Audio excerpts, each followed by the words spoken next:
안녕하세요. 살미주입니다. 지금 시장 많이 올라왔죠? QLD는 현재 약 129.1달러 선에서 거래되고 있고 불과 1년 전보다 약 플러스 45% 상승하며 52주 최고가 부근에 있습니다. 최근 몇 주간도 꾸준히 오르면서 분위기가 긍정적으로 흘러가고 있지만 저는 이럴 때일수록 방어 전략을 생각합니다. 오늘은 제가 QLD를 본진으로 두고 상승장에서 현금 비중 확대와 해지 전략을 병행했던 경험을 이야기하려고 합니다. 이는 개인적인 매매 경험일 뿐 매수 매도를 권유하는 내용은 아닙니다. 1. 왜 현금 비중과 해지가 필요한가? 올해 미국 증시, 특히 나스닥은 강하게 올랐습니다. QLD처럼 2배 레버리지 ETF를 보유했다면 수익폭이 더 컸을 수 있습니다. 하지만 레버리지는 양날의 검입니다. 상승 시엔 2배로 오르지만 하락 시엔 2배로 떨어질 수 있습니다. 저는 이렇게 생각합니다. 상승장에서 욕심을 줄이고 현금 비중을 늘리고 여기에 해지를 더하면 시장이 흔들릴 때도 비교적 안정적으로 대응할 수 있다. 현금은 단순한 안전자산이 아니라 하락 시 기회자산이 됩니다. 저점에서 매수해 평균 매입 단가를 낮추면 이후 회복 구간에서 복리 효과가 커질 수 있습니다.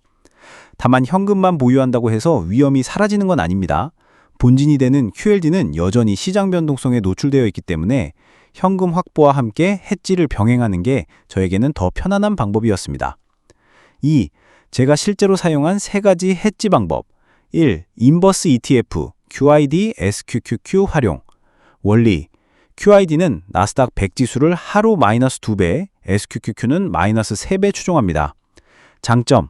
주식 계좌에서 바로 매수 가능한 접근성과 유동성이 좋습니다. 단점. 장기 보유 시 복리 특성으로 손실이 누적될 수 있어 단기 대응에 적합합니다. 활용 경험으로 저는 QLD를 본진으로 두고 단기 하락 가능성이 보일 때 QLD 100대 QID 20 비율로 보완했습니다. 예를 들어 QLD 1000만 원을 보유한다면 QID를 약 200만 원 매수하는 식입니다. 하락 시 QID에서 발생하는 수익이 QLD 손실을 일부 완화해 주었고 반등 시에는 QID를 청산해 QLD 수익을 온전히 살렸습니다. 하지만 중요한 것은 단기 대응입니다. 장기 보유 시 QID가 녹습니다. 2. 해외 선물. 마이크로 나스닥 100 매도. 원리, 나스닥 100 선물을 매도해 지수 하락 시 이익이 나는 구조. 특징, 마이크로, MQ에는 선물의 10분의 1 크기라 진입 부담이 적습니다. 장점, 24시간 거래 가능, 계약수 조절로 리스크 관리 용이. 단점, 증거금 필요, 야간 변동성에 노출될 가능, 반대로 급등할 경우 청산. 활용 경험으로 과거 미중 무역 갈등으로 급락이 예상되던 시기에 MQN 1계약 매도로 수익을 냈고 그 자금을 활용해 QLD를 추가 매수했습니다. 이후 반등에서 복리 효과를 체감할 수 있었습니다. 3. 해외 옵션, 풋옵션 매수. 원리, 나스닥 객 관련 ETF인 QQQ나 선물 옵션에 풋옵션을 매수하면 하락 시 이익이 발생합니다.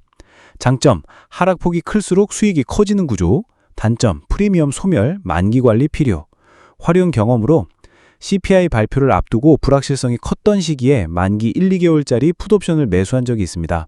짧은 기간 안에 큰 변동이 발생했고 당시 해지가 효과적으로 작동했습니다. 다만 옵션 거래에서도 만기 관리가 필요하기 때문에 소액, 단기, 명확한 목적하에 활용했습니다. 3. 3가지 해지 전략 비교와 포인트. 지금 보시는 표는 제가 사용해본 3가지 방어 전략을 장점, 단점, 적합한 상황별로 정리한 것입니다. 먼저 QID/SQQ입니다. 즉 QLD의 인버스 ETF죠. 가장 큰 장점은 접근성이 좋고 간단하다는 점입니다. 주식 계좌에서 바로 매수할 수 있고 현금화도 빠릅니다. 다만 장기 보유 시 복리 구조 때문에 손실이 누적될 수 있어서 단기 하락에 대응할 때 줄었습니다. 두 번째는 MQN 선물 매도입니다. 즉시 대응이 가능하고 계약 규모를 조절할 수 있다는 장점이 있습니다. 하지만 증거금이 필요하고 야간 변동성에 노출될 수 있다는 점은 유의해야 합니다. 저는 하락 구간이 길어질 것 같을 때 이 방법을 고려합니다. 마지막 풋옵션 매수입니다. 큰 하락 시 수익을 크게 낼 수 있고 이론상 상승폭에 제한이 없다는 장점이 있습니다. 하지만 프리미엄이 소멸되고 만기 관리가 필요하다는 단점이 있습니다. 그래서 저는 하락용 보험처럼 만기 시 가치가 없을 수도 있다는 전제를 두고 사용합니다. 이렇게 각 전략은 장점과 단점이 뚜렷합니다. 따라서 하나만 고집하기보다 상황에 맞춰 조합하거나 비중을 조절하는 게 중요합니다. 저도 실제로 시장 상황에 따라 3가지 방법을 섞어 쓰면서 변동성을 완화하는 데 도움을 받았고 지금은 한 가지의 방법으로 운영 중입니다. 마무리입니다. 이 방법들은 실제로 실행해 본 경험이 있고 현재도 하락을 대비해 적용 중입니다. 저는 오히려 시장이 조정에 들어서길 기다리고 있습니다. 조정이 온다면 준비한 현금과 방어 포지션이 새로운 기회로 전환될 수 있기 때문입니다. 다만 이 모든 과정은 제 개인적인 운용 방식이며 누구나 같은 결과를 보장받을 수 있는 건 아닙니다. 투자 결정은 각자의 판단과 책임하에 이루어져야 합니다. 저는 이렇게 생각합니다. 수익은 공격에서 나오지만 생존은 방어에서 나온다. 오늘 내용은 개인적인 투자 경험을 공유드린 것이며 매매 권유 목적이 아닙니다. 여러분도 각자의 상황과 성향에 맞는 방어 방법을 찾아보시길 바랍니다. 영상이 도움이 되셨다면 좋아요와 구독 그리고 댓글로 여러분의 생각을 남겨주세요. 감사합니다.